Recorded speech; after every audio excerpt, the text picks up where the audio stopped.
What's up, fellow polymaths? In this video of the Java Fundamentals tutorial, we'll be going over understanding the Java syntax. Java code must be enclosed inside the curly braces. So as an example, you see here, we have the class, and then the name of the class. And then here, inside the Java code, will be the curly braces. So the Java code will go inside these curly brackets. Java is a case-sensitive language.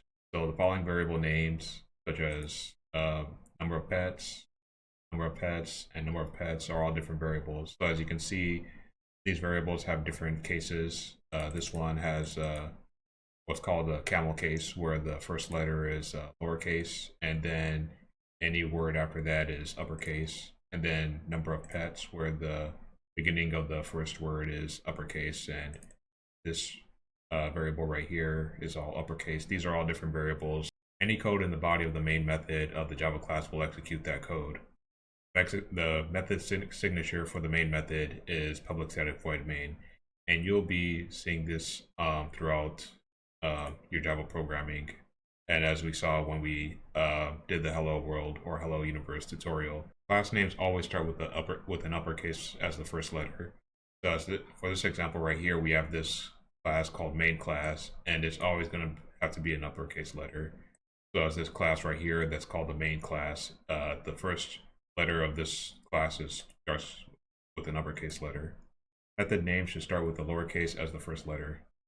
So this method, name of the method right here, which is our method name, the first letter, this method is a lowercase letter. This also applies to variables as well. Variables, unless they're final variables or in other cases static variables, should also be lowercase. The name of the Java file needs to match the name of the class. So for example, if the name of your class is called main class, that file will be saved as the main class.java. If you're using an IDE, for example, you don't necessarily need to be concerned with this, as this is automatically done by the program. But if you're using like a command line, then you'll need to save the name of the file as the name of the class. The curly braces symbolize the section of a code block for class, method, enums, and so on.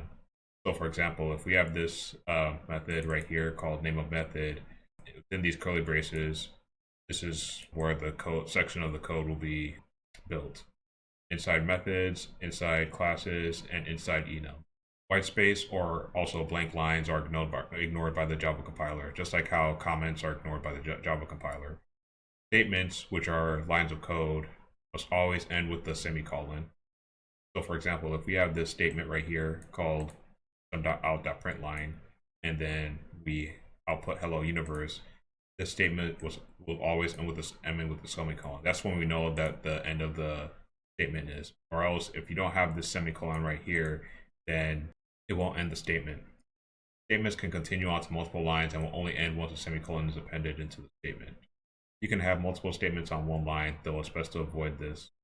So for example, we have this code right here where we have two statements, one on each line. And then we have this code right here where we have two statements on one line. As you can see, this is a little bit harder to read. So as far as good practice goes and what you probably see in actual production environment, you'll have, if you have two statements, they'll be on two lines. Commented code is ignored by the compiler. So you can think of this like when a parent covers their eyes in front of a baby, and then the baby can no longer see the parent. And then the baby in this case is the compiler, and the parent covering their eyes is the commented code. So single line comments begin with 2 forward slashes. And as we see here, this will represent a single line comment as long as you include these 2 forward slashes. Multi-line comments begin with a forward slash, an asterisk, and then end with an asterisk and a forward slash. So here's an example of a multi-line comment. So within these characters, you can put whatever comments that you want inside those characters, and those will all be commented out.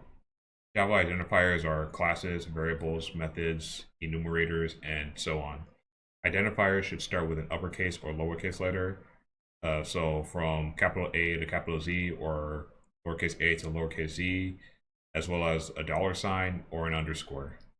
The identifier can have any combination of characters, letters, numbers, symbols, and so on after the first letter.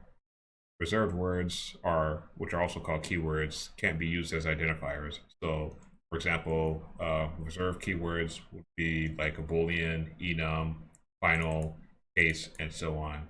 And you'll see more of these keywords as we move along. Java identifiers can't be separated by spaces. They must all be part of a single word.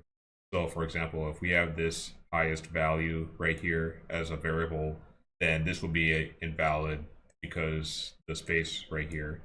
But if we use highest value, and in this example we're using Camel Case, or highest value, and we're using the underscore to separate out the two words, highest and value, those would be valid. So this variable and this variable, these are fine, but this variable, there's a space in between these two words, that would be invalid. It's good practice when naming identifiers to use either camel case or underscores, as I mentioned previously. So we have these examples right here. This one uses a camel case. As you can see, we start with a lowercase letter as the first. For this word, we have a lowercase letter, and then any word after that is an uppercase letter, so it's a lot easier to read. This one uses an underscore where the spaces would usually be. And as you can see here, this one says this is quite hard to read, and if you're like me, it's definitely a lot harder to read compared to the first. So we have our first assignment.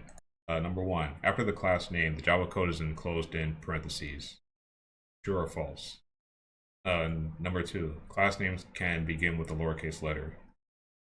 Number 3, what character is used to end a statement in Java? Number 4, what is a better variable name to use? Number of attempts or number of attempts? And number 5, output a message that displays your most important short-term goal. And it could be any message, as long as it just outputs to the command line. If this video was any value to you, then please leave a comment, like, share, and subscribe. Thanks for watching, and I'll see you later.